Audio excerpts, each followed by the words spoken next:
ಪ್ರೀತಿಯ ಸಹೋದರ ಸಹೋದರಿಯರೇ, ಯೇಸು ಕ್ರಿಸ್ತನ ನಾಮದಲ್ಲಿ ತಮಗೆಲ್ಲರಿಗೂ ಪ್ರೀತಿಯ ವಂದನೆಗಳು. ಬಿಗ್ ಜೆ ವಾಹಿನಿಯ ಮೂಲಕ ನೀವೆಲ್ಲರೂ ಈ ಸಂದೇಶವನ್ನು ಆಲಿಸುತ್ತೀರಿ. ಈ ವಾಹಿನಿಯು ದೇವರ ವಾಕ್ಯವನ್ನು ನಿರಂತರವಾಗಿ ಪ್ರಸಾರ ಮಾಡುತ್ತಿದೆ. ದೇವರ ಸಂದೇಶವು ನಮಗೆಲ್ಲರಿಗೂ ಸುಲಭವಾಗಿ ತಲುಪುವಂತೆ ಮಾಡುತ್ತಿರುವ ಈ ವಾಹಿನಿಗೆ ನಾವು ದೇವರಿಗೆ ಕೃತಜ್ಞತೆಯನ್ನು ಸಲ್ಲಿಸುವವರಾಗಿದ್ದೇವೆ. ಹಾಗೂ ಈ ಸ್ವಲ್ಪ ಸಮಯದ ಧ್ಯಾನಕ್ಕಾಗಿ ಶ್ರೀ ಯೋಹಾನನು ಬರೆದ ಸುವಾರ್ತೆ 13ನೇ ಅಧ್ಯಾಯ 31ರಿಂದ 38ರವರೆಗಿನ ವಾಕ್ಯಗಳು. ಅಲ್ಲಿರುವ ಮುಖ್ಯ ಪ್ರಸ್ತಾಪ, ನೀವು ಒಬ್ಬರನ್ನೊಬ್ಬರು ಪ್ರೀತಿಸಬೇಕು, ನಾನು ನಿಮ್ಮನ್ನು ಪ್ರೀತಿಸಿದ ಮೇರೆಗೆ ನೀವು ಒಬ್ಬರನ್ನೊಬ್ಬರು ಪ್ರೀತಿಸಬೇಕು. ಇದು ದೇವರು ನಮಗೆ ಕೊಟ್ಟಿರುವ ಹೊಸ ಆಜ್ಞೆ. ಈ ಕುರಿತು ಸ್ವಲ್ಪ ಸಮಯ ಧ್ಯಾನ ಮಾಡೋದಕ್ಕಿಂತ ಮುಂಚೆ ಶಿರಬಾಗಿ ಪ್ರಾರ್ಥಿಸೋಣ. ದಯಾಳುವಾದ ತಂದೆಯೇ, ಈ ಅಲ್ಪ ಸಮಯಕ್ಕಾಗಿ ಸ್ತೋತ್ರ. ಕರ್ತನೇ, ನಿನ್ನ ವಾಕ್ಯದ ಕುರಿತು ಧ್ಯಾನ ಮಾಡುವಾಗಲೂ ನೀನು ನಮ್ಮೊಟ್ಟಿಗಿರು. ನೀನು ಮಾತನಾಡುವಂಥ ಪ್ರತಿಯೊಂದು ಮಾತುಗಳ ಮೂಲಕ ಘನಮಾನ ಮಹಿಮೆ ನಿನಗೆ ಸಲ್ಲಲಿ. ನೀನು ಮಹಿಮೆ ಹೊಂದಬೇಕು ಸ್ವಾಮಿ. ಕೇಳುವಂಥ ಪ್ರತಿಯೊಬ್ಬರೊಟ್ಟಿಗೂ ನೀನು ಮಾತನಾಡು ಸ್ವಾಮಿ. ಯೇಸುವೇ, ನೀನು ನಮ್ಮನ್ನು ಆಶೀರ್ವದಿಸಿ ಬಲಪಡಿಸು ಕರ್ತನೆ. ನೀನಿದ್ದು ಸಹಾಯ ಮಾಡು. ಘನಮಾನ ಮಹಿಮೆ ನಿನಗೆ ಸಲ್ಲಲಿ. ಯೇಸುವಿನ ಹೆಸರಿನಲ್ಲಿ ಬೇಡಿ ಹೊಂದಿದ್ದೇನೆ ತಂದೆಯೇ, ಆಮೆನ್. ದೇವರು ಕೊಟ್ಟಂಥ ಹೊಸ ಆಜ್ಞೆ, ನೀವು ಒಬ್ಬರನ್ನೊಬ್ಬರು ಪ್ರೀತಿಸಬೇಕು, ನಾನು ನಿಮ್ಮನ್ನು ಪ್ರೀತಿಸಿದ ಮೇರೆಗೆ ನೀವು ಒಬ್ಬರನ್ನೊಬ್ಬರು ಪ್ರೀತಿಸಬೇಕು ಎಂಬುದಾಗಿ. ಯಾತಕ್ಕಾಗಿ ಯೇಸು ಈ ಮಾತನ್ನು ಹೇಳಿದನು? ಯಾರಿಗಾಗಿ ಹೇಳಿದನು? ಯಾವ ಸಂದರ್ಭದಲ್ಲಿ ಹೇಳಿದನು? ಶ್ರೀ ಯೋಹಾನನು ಬರೆದ ಸುವಾರ್ತೆ 13ನೇ ಅಧ್ಯಾಯ ನಾವು ಓದುವಾಗ ಅದರ ಹಿನ್ನೆಲೆ ಯೇಸುವನ್ನು ಹಿಡುಕೊಡುವ ರಾತ್ರಿ ಅದಾಗಿತ್ತು, ಗುರುವಾರ. ಯೇಸು ಆ ರಾತ್ರಿಯಲ್ಲಿ ಶಿಷ್ಯರಿಗೆ ರಾತ್ರಿ ಭೋಜನದ ಊಟವನ್ನು ಆತನು ಸಿದ್ಧಪಡಿಸಿದನು. ಆ ಸಂದರ್ಭದಲ್ಲಿ ನಾನು ನಿಮ್ಮನ್ನು ಪ್ರೀತಿಸಿದ ಮೇರೆಗೆ ನೀವು ಒಬ್ಬರನ್ನೊಬ್ಬರು ಪ್ರೀತಿಸಬೇಕು ಎಂಬುದಾಗಿ. ಅಲ್ಲಿ ಯೇಸುವಿನ ತಗ್ಗುವಿಕೆಯ ಪ್ರೀತಿಯನ್ನು ನಾವು ನೋಡುತ್ತೇವೆ. ಮೊದಲನೇದಾಗಿ ಯೇಸು ತನ್ನನ್ನು ತಾನೇ ತಗ್ಗಿಸಿಕೊಂಡನು. ಯಾವ ರೀತಿಯಲ್ಲಿ? ಶಿಷ್ಯರ ಕಾಲುಗಳನ್ನು ತೊಳೆಯುವುದರ ಮೂಲಕ ಆತನು ತನ್ನನ್ನು ಸಂಪೂರ್ಣವಾಗಿ ತಗ್ಗಿಸಿಕೊಂಡನು. ತಗ್ಗುವಿಕೆಯ ಪ್ರೀತಿಯನ್ನು ನಾವಲ್ಲಿ ನೋಡಬಹುದು. ಹಾಗಾದರೆ ಯೇಸುವಿಗೆ ಗೊತ್ತಿರಲಿಲ್ವಾ ಈ ಯೂದನು ನನ್ನನ್ನು ಹಿಡುಕೊಡುತ್ತಾನೆ ಎಂಬುದಾಗಿ? ಗೊತ್ತಿತ್ತು, ಆದರೆ ಎಲ್ಲಿಯೂ ಆತನು ತೋರಿಸಿಕೊಳ್ಳಲಿಲ್ಲ. ಯೂದನನ್ನು ಆತನು ತುಂಬ ಪ್ರೀತಿ ಮಾಡಿದನು. ಯೂದನು ಸಹ ಯೇಸುವಿನ ಶಿಷ್ಯನಾಗಿದ್ದನು. ಯೇಸುವನ್ನು ಪ್ರೀತಿಸುತ್ತಿದ್ದನು. ಯೇಸುವಿನ ಒಟ್ಟಿಗೆ ಸೇವೆ ಮಾಡಿದವನು, ಯೇಸುವಿನೊಟ್ಟಿಗೆ ಒಡನಾಟವಾಗಿದ್ದವನು. ಆದರೂ ಯೂದನು ಯೇಸುವನ್ನು ಹಿಡುಕೊಡುವುದನ್ನು ನಾವು ನೋಡುತ್ತೇವೆ. ನನ್ನ ಪ್ರೀತಿಯ ದೇವಜನರೇ, ನಮ್ಮ ಕರ್ತನಾದ ಯೇಸು ಕ್ರಿಸ್ತನು ಮನುಷ್ಯರ ಹಾಗೆ ಹೊರಗಿನ ತೋರಿಕೆಯನ್ನು ನೋಡುವನಲ್ಲ, ಮನುಷ್ಯನ ಅಂತರಂಗವನ್ನು ಆತನು ತಿಳಿದವನಾಗಿದ್ದಾನೆ. ಆದದರಿಂದ ಯೂದನು ಮನಸ್ಸಿನಲ್ಲಿ ಮಾಡಿಕೊಂಡಂಥ ಎಲ್ಲ ಆಲೋಚನೆಗಳು ಕರ್ತನಿಗೆ ಗೊತ್ತಿತ್ತು. ಆದರೂ ಆತನು ಯೂದನನ್ನು ಪ್ರೀತಿಸಿದನು. ಇದರಿಂದ ಯೇಸುವಿಗೆ ಗೊತ್ತಾಯಿತು, ನನ್ನ ಮರಣವು ಸಮೀಪಿಸಿದೆ ಎಂಬುದಾಗಿ. ಆದದರಿಂದ ಆ ಸಂದರ್ಭದಲ್ಲಿ ಆತನು ಹೇಳ್ತಾನೆ, ನಾನು ನಿಮ್ಮನ್ನು ಪ್ರೀತಿಸಿದಂತೆ ನೀವು ಪ್ರೀತಿಸಬೇಕು ಎಂಬುದಾಗಿ. ಹಾಗಾದರೆ ಯೇಸು ಇದನ್ನು ಹೊಸ ಆಜ್ಞೆ ಎಂಬುದಾಗಿ ಯಾಕೆ ಹೇಳಿದನು? ಯಾಕಂದರೆ ಇದು ಕೇವಲ ಮಾತಿನ ಪ್ರೀತಿಯಾಗಿರಲಿಲ್ಲ, ಇದು ತ್ಯಾಗದ ಪ್ರೀತಿಯಾಗಿತ್ತು. ಕೆಲವೊಮ್ಮೆ ಬರೀ ಮಾತಿನಿಂದ ನಾವು ನಾಟಕಗಳನ್ನಾಡಿ ಇತರರನ್ನು ನಾವು ಪ್ರೀತಿಸುತ್ತೇವೆ. ಆದುದರಿಂದಲೇ ಯೇಸು ಹೇಳಿದ ಮಾತು, ನಾನು ಪ್ರೀತಿಸಿದಂತೆ. 1 ಕೊರಿಂಥ 13:13 ನಾವು ನೋಡುತ್ತೇವೆ. ನಂಬಿಕೆ, ನಿರೀಕ್ಷೆ, ಪ್ರೀತಿ ಈ ಮೂರೇ ನಿಲ್ಲುತ್ತದೆ. ಇವುಗಳಲ್ಲಿ ದೊಡ್ಡದು ಪ್ರೀತಿ ಎಂಬುದಾಗಿ ಆ ತ್ಯಾಗದ ಪ್ರೀತಿಯನ್ನು ನಮ್ಮ ಕರ್ತನಾದ ಯೇಸು ಕ್ರಿಸ್ತನು ನಮಗಾಗಿ ಧಾರೆ ಎರೆದೆನು. ಶತ್ರುವನ್ನು ಪ್ರೀತಿಸುವಷ್ಟು ಆಳವಾದ ಪ್ರೀತಿ ಯೇಸುವಿನಲ್ಲಿತ್ತು. ನನ್ನ ಪ್ರಿಯರೇ, ಇಂದು ನಾವು ಶತ್ರುಗಳನ್ನು ಪ್ರೀತಿಸುತ್ತೇವೋ ಅಥವಾ ಅವರನ್ನು ಕಂಡು ವಾರಿಯಾಗಿ ನಾವು ಹೋಗುತ್ತೇವೋ? ನಮ್ಮ ಕರ್ತನು ಈ ಹೊಸ ಆಜ್ಞೆಯನ್ನು ಇದಕ್ಕಾಗಿಯೇ ಕೊಟ್ಟನು, ಶತ್ರುಗಳನ್ನು ಪ್ರೀತಿಸಬೇಕೆಂಬುದಾಗಿ. ಇನ್ನು ತನ್ನ ಜೀವವನ್ನೇ ಕೊಡುವಷ್ಟು ಮಟ್ಟದ ಸ್ವಾರ್ಥರಹಿತ ಪ್ರೀತಿ ಯೇಸುವಿನಲ್ಲಿತ್ತು. ಯಾಕೆ ಆತನು ತನ್ನ ಪ್ರಾಣವನ್ನು ನಮಗಾಗಿ ಕೊಟ್ಟನು? ನಮ್ಮನ್ನು ಪ್ರೀತಿಸುವುದಕ್ಕೋಸ್ಕರ. ದೇವರು ಲೋಕದ ಮೇಲೆ ಎಷ್ಟೋ ಪ್ರೀತಿಯನ್ನಿಟ್ಟು ತನ್ನ ಒಬ್ಬನೇ ಮಗನನ್ನು ಕೊಟ್ಟನು. ಆತನನ್ನು ನಂಬುವ ಒಬ್ಬನಾದರೂ ನಾಶವಾಗದೆ ಎಲ್ಲರೂ ನಿತ್ಯ ಜೀವವನ್ನು ಪಡೆಯಬೇಕೆಂದು ಆತನನ್ನು ಕೊಟ್ಟನು. ಅದು ನಮ್ಮ ಕರ್ತನಾದ ಯೇಸುವಿನ ಪ್ರೀತಿಯಾಗಿತ್ತು. ಇಡೀ ಲೋಕಕ್ಕಾಗಿ ಆತನು ತನ್ನ ಪ್ರಾಣವನ್ನು ಕೊಟ್ಟನು. ಒಂದು ವೇಳೆ ಆತನು ಪ್ರಾಣ ಕೊಡದೆ ಹೋಗಿದ್ದರೆ ಇಂದು ನಮ್ಮ ಪರಿಸ್ಥಿತಿ. ನಮ್ಮನ್ನು ಪ್ರೀತಿಸಿದನು, ತನ್ನನ್ನೇ ತಗ್ಗಿಸಿಕೊಂಡನು. ಸ್ವಾರ್ಥರಹಿತ ಪ್ರೀತಿ ಆತನಲ್ಲಿತ್ತು. ಆ ಪ್ರೀತಿಯಿಂದಲೇ ನಮ್ಮೆಲ್ಲರನ್ನು ಕೊಂಡುಕೊಂಡನು. ಇನ್ನು ಸಂಕ್ಷಿಪ್ತವಾಗಿ ಹೇಳಬೇಕಾದ್ರೆ, ಯೇಸು ಈ ಆಜ್ಞೆಯನ್ನು ಶಿಲುಬೆಯ ನೆರಳಿನಲ್ಲಿ ಹೇಳಿದನು. ಯಾವ ಆಜ್ಞೆ? ನಾನು ನಿಮ್ಮನ್ನು ಪ್ರೀತಿಸಿದ ಮೇರೆಗೆ. ಇಂದು ಈ ಪ್ರೀತಿ ನಮ್ಮಲ್ಲಿ ಇದೆಯಾ? ಕುಟುಂಬಗಳಲ್ಲಿ ಪ್ರೀತಿ ಇದೆಯಾ? ಸಭೆಗಳಲ್ಲಿ ಪ್ರೀತಿ ಇದೆಯಾ? ನಾವು ಆಡುವ ಮಾತುಗಳಲ್ಲಿ ನಾವು ಇತರರನ್ನು ಪ್ರೀತಿಸುತ್ತಿದ್ದೇವಾ? ತಾನೇ ಎಂಬ ಅಹಂಕಾರ ನಮ್ಮಲ್ಲಿ ಇಂದು ಕಾಣಸಿಗುತ್ತಾ ಇದೆ. ನಾನು ಮೊದಲು, ನಾನು ಮೇಲು, ನೀನು ಕೀಳು ಎಂಬುದಾಗಿ ಇನ್ನೊಬ್ಬರ ಕುರಿತು ಮಾತಾಡುವುದರಿಂದ ನಮ್ಮ ಪ್ರೀತಿಯು ಇಂದು ತಣ್ಣಗಾಗುತ್ತಾ ಇದೆ. ಒಬ್ಬರ ಒಳಿತನ್ನು ಬಯಸದ ಪ್ರೀತಿ, ತಾರತಮ್ಯದ ಪ್ರೀತಿ, ಗುಣುಗುಟ್ಟುವಿಕೆಯ ಪ್ರೀತಿ ಇಂದು ನಮ್ಮಲ್ಲಿ ಹೆಚ್ಚಾಗುತ್ತಿದೆ.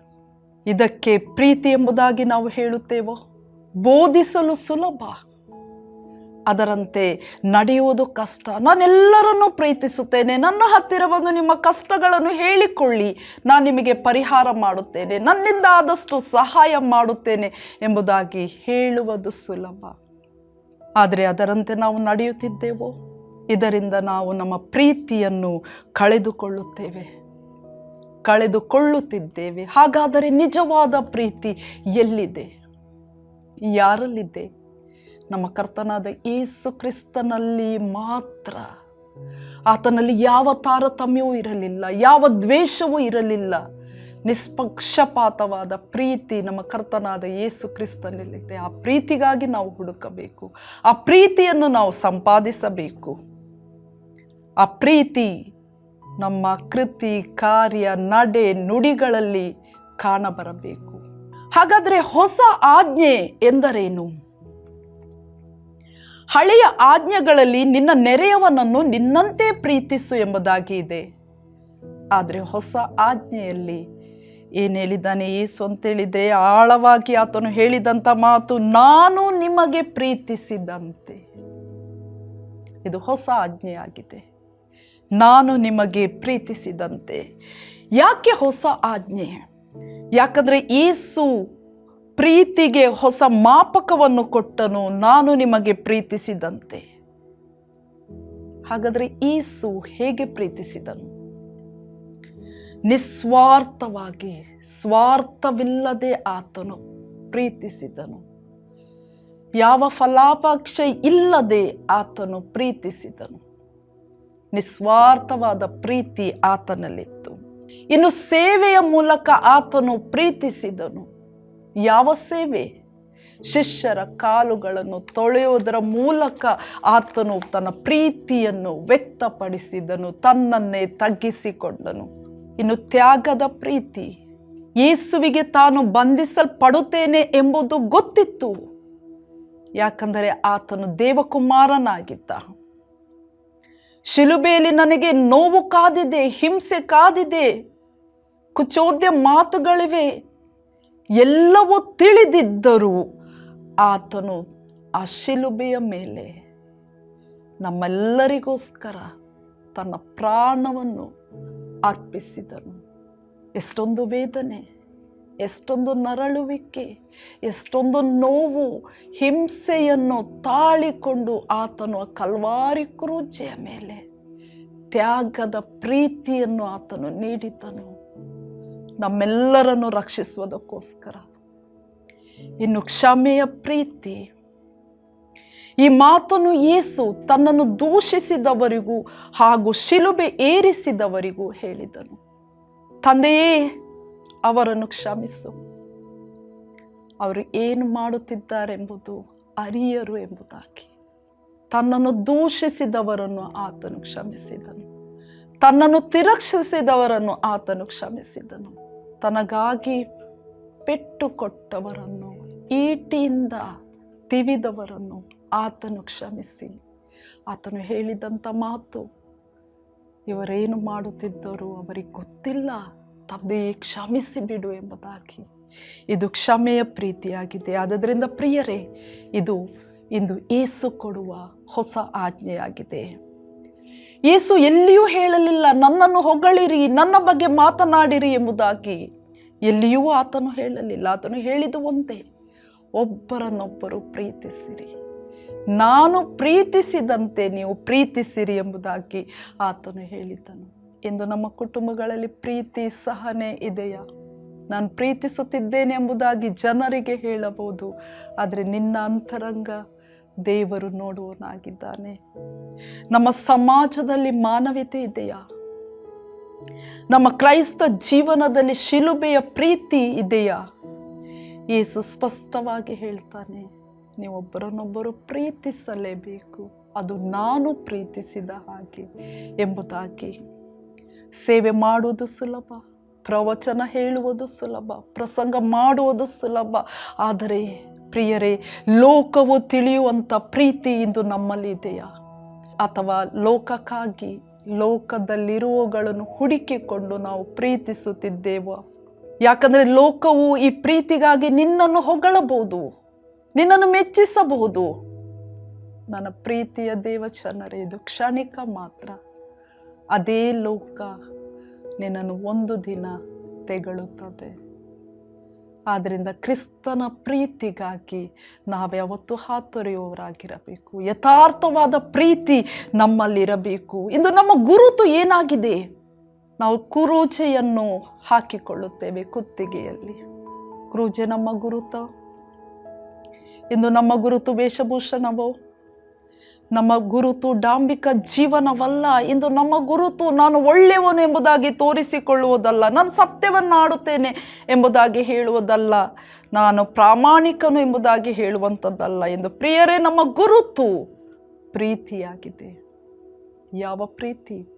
ಯೇಸು ಕ್ರಿಸ್ತನು ಹೇಳಿದಂಥ, ತೋರಿಸಿದಂಥ ತ್ಯಾಗದ ಪ್ರೀತಿ, ಅದೇ ನಮ್ಮ ಗುರುತಾಗಿದೆ. ಈ ಪ್ರೀತಿ ನಮ್ಮ ನಡೆ, ನುಡಿ, ಕ್ರಿಯೆಗಳಲ್ಲಿ ತೋರಿ ಬರಬೇಕು.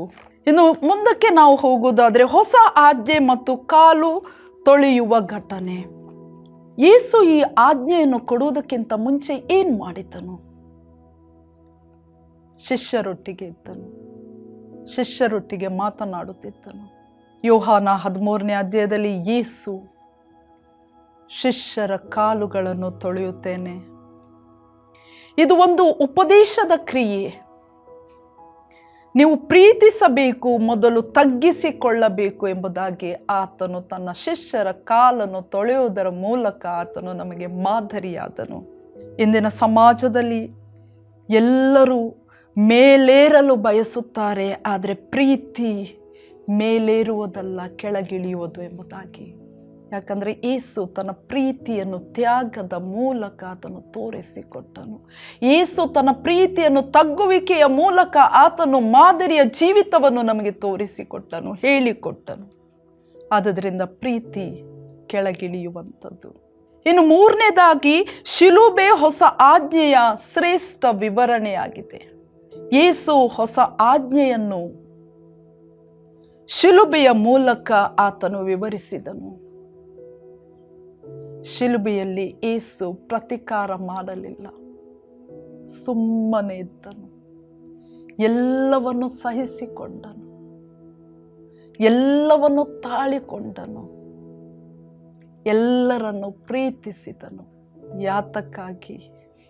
ನಮ್ಮೆಲ್ಲರನ್ನು ರಕ್ಷಿಸುವುದಕ್ಕೋಸ್ಕರ, ನಮ್ಮೆಲ್ಲರನ್ನು ಪ್ರೀತಿಸುವುದಕ್ಕೋಸ್ಕರ. ನಮ್ಮೆಲ್ಲರ ಕಷ್ಟಗಳನ್ನು, ನೋವುಗಳನ್ನು, ಪಾಪಗಳನ್ನು ಆತನು ಆ ಕಲ್ವಾರಿ ಕ್ರೂಚೆಯ ಮೇಲೆ ಅನುಭವಿಸಿದನು. ಯಾವುದೇ ಪ್ರತಿಕಾರ ಆತನು ಮಾಡಲಿಲ್ಲ, ಯಾವುದೇ ಮಾತುಗಳನ್ನು ಆತನು ಹೇಳಲಿಲ್ಲ. ಆತನು ಹೇಳಿದು ಒಂದೇ, ತಂದೆಯೇ, ಇವರು ಅರಿಯದೆ ಮಾಡುತ್ತಿರುವ ತಪ್ಪುಗಳನ್ನು ಕ್ಷಮಿಸು ಎಂಬುದಾಗಿ. ಅಲ್ಲಿ ಯೇಸು ಯಾರನ್ನು ಶಪಿಸಲಿಲ್ಲ. ನೋವನ್ನು ಅನುಭವಿಸ್ತಾ ಇದ್ದಾನೆ, ಕಷ್ಟವನ್ನು ಅನುಭವಿಸ್ತಾ ಇದ್ದಾನೆ, ಹಿಂಸೆಯನ್ನು ತಾಳಿಕೊಳ್ತಾ ಇದ್ದಾನೆ. ಆ ಸಮಯದಲ್ಲಿ ಆತನು ಯಾರಿಗೂ ಪ್ರತಿಕಾರ ತೋರಿಸಲಿಲ್ಲ, ಯಾರನ್ನು ಶಪಿಸಲಿಲ್ಲ. ಯೇಸು ದೂರ ಸರಿಯಲು ಇಲ್ಲ, ಬದಲಾಗಿ ಹೇಳಿದನು, ತಂದೆಯೇ, ಇವರನ್ನು ಕ್ಷಮಿಸು ಎಂಬುದಾಗಿ. ಅಂದರೆ ಹೊಸ ಆಜ್ಞೆ ಶತ್ರುವನ್ನು ಕ್ಷಮಿಸುವ ಪ್ರೀತಿಯಾಗಿದೆ. ಪ್ರಿಯರೇ, ಶತ್ರುವನ್ನು ಕ್ಷಮಿಸುವುದು ಸುಲಭ ಮಾತಲ್ಲ, ಕಷ್ಟದಾಯಕವಾಗಿದೆ. ಆದರೆ ಯೇಸು ಶತ್ರುವನ್ನು ಪ್ರೀತಿಸಿ ಆತನು ಕ್ಷಮಿಸಿದನು. ಇನ್ನು ನಾಲ್ಕನೇದಾಗಿ, ಯೇಸು ಕೊಟ್ಟಂತ ಈ ಹೊಸ ಆಜ್ಞೆ ಮಾತಿನಿಂದ ಆದರೆ ಗುರುತಿನಿಂದ ಅಲ್ಲ ಎಂಬುದಾಗಿ. ಯೇಸು ಹೇಳಿದ ಅತ್ಯಂತ ಆಳವಾದ ಮಾತು ಇದಾಗಿದೆ: ನೀವು ಒಬ್ಬರನ್ನೊಬ್ಬರು ಪ್ರೀತಿಸಿದರೆ ನೀವು ನನ್ನ ಶಿಷ್ಯರು ಎಂದು ಎಲ್ಲರೂ ತಿಳಿಯುವರು. ನೋಡಿ, ಆತನು ಕೊಟ್ಟಂತ ಹೊಸ ಆಜ್ಞೆ, ನೀವು ನನ್ನನ್ನು ಪ್ರೀತಿಸಿದರೆ ಎಲ್ಲರೂ ನಿಮ್ಮನ್ನು ಶಿಷ್ಯರೆಂದು ತಿಳಿಯುವರು ಎಂಬುದಾಗಿ. ಶಿಷ್ಯರು ಎಂಬುದಾಗಿ ತಿಳಿಯಬೇಕಾದರೆ ಇಂದು ನಾವೇನು ಮಾಡ್ತಾ ಇದ್ದೇವೆ? ಒಂದು ವೇಳೆ ಚರ್ಚಿಗೆ ಹೋಗುವುದರಿಂದ ನಾವು ಶಿಷ್ಯರಾಗುತ್ತೇವೋ? ಧರ್ಮ ಗ್ರಂಥ ಓದುವುದರಿಂದಲೋ? ಸುಂದರವಾದ ಬಟ್ಟೆಯನ್ನು ಧರಿಸುವುದರಿಂದಲೋ? ಇತರರಿಗೆ ಬೋಧನೆ ಭಾಷಣ ಮಾಡುವುದರಿಂದಲ್ಲ, ಪ್ರೀತಿಯಿಂದಲೇ. ಪ್ರೀತಿಯೇ ಗುರುತಾಗಿದೆ. ಆದುದರಿಂದ ಪ್ರಿಯರೇ, ಕೋಪವಿದ್ದರೆ ಕ್ಷಮೆ, ಆ ಸಂದರ್ಭದಲ್ಲಿ ಅಹಂಕಾರವಿದ್ದರೆ ತಗ್ಗುವಿಕೆ, ಬಡವರು ನೋವಿನಲ್ಲಿದ್ದರೆ ಸಹಾಯ, ಮಾತಿನಿಂದ ಗಾಯವಾಗಿದ್ದರೆ ಮೌನ ಮತ್ತು ಪ್ರೀತಿ. ಇದಕ್ಕೆ ಸಂಬಂಧಿಸಿದಂತೆ ಒಂದು ಸುಂದರವಾದ ಕಥೆ ಇದೆ. ಆ ಕಥೆಯ ಬರವಣಿಗೆ ಹೀಗೆ ಇದೆ: ಒಂಟಿತನದಲ್ಲಿ ಹೊತ್ತಂತ ಬೆಳಕು ಎಂಬುದಾಗಿ. ಒಂದು ಸಣ್ಣ ಹಳ್ಳಿ. ಆ ಹಳ್ಳಿಯಲ್ಲಿ ಸ್ಟೆಲ್ಲಾ ಮತ್ತು ಜೋಸೆಫ್ ಇಬ್ಬರು ವಾಸಿಸುತ್ತಿದ್ದರು. ತುಂಬ ಸುಂದರವಾದ ಕುಟುಂಬ, ತುಂಬ ಒಳ್ಳೆಯ ಕುಟುಂಬ. ಜೋಸೆಫ್ ತುಂಬ ಒಳ್ಳೆಯವನಾಗಿದ್ದನು, ಬಡವರಿಗೆ ಸಹಾಯ ಮಾಡುತ್ತಿದ್ದನು, ಎಲ್ಲರ ದುಃಖ ಆತನು ಕೇಳುತ್ತಿದ್ದನು. ಆದರೆ ಒಂದು ದಿನ ಆಕಸ್ಮಿಕವಾಗಿ ಒಂದು ಮಾರಕ ರೋಗಕ್ಕೆ ತುತ್ತಾಗಿ ಆತನು ಈ ಲೋಕವನ್ನು ಬಿಟ್ಟು ಹೋದನು. ಆ ದಿನ ಸ್ಟೆಲ್ಲಳಿಗೆ ಜೀವನವೇ ಬದಲಾಯಿತು. ನೆಂಟರು, ಕುಟುಂಬಸ್ಥರು ಮೊದಲಿಗೆ ಬಂದರು, ಸಾಂತ್ವನ ಹೇಳಿದರು. ಅದು ಕೇವಲ 1-2 ದಿನ ಮಾತ್ರ. ನಂತರ ಆಕೆಯನ್ನು ಒಬ್ಬಂಟಿಗಳಾಗಿ ಬಿಟ್ಟು ಬಿಟ್ಟರು. ಅವರೆಲ್ಲರೂ ತಮ್ಮ ತಮ್ಮ ಕೆಲಸದ ಬದುಕಿಗೆ ಮರಳಿದರು. ಆಕೆಯನ್ನು ಒಂಟಿಯಾಗಿ ಮಾಡಿಬಿಟ್ರು. ಆಕೆ ಒಂಟಿಯಾದಳು. ಆರ್ಥಿಕ ಸಂಕಷ್ಟ ಎದುರಾಯಿತು.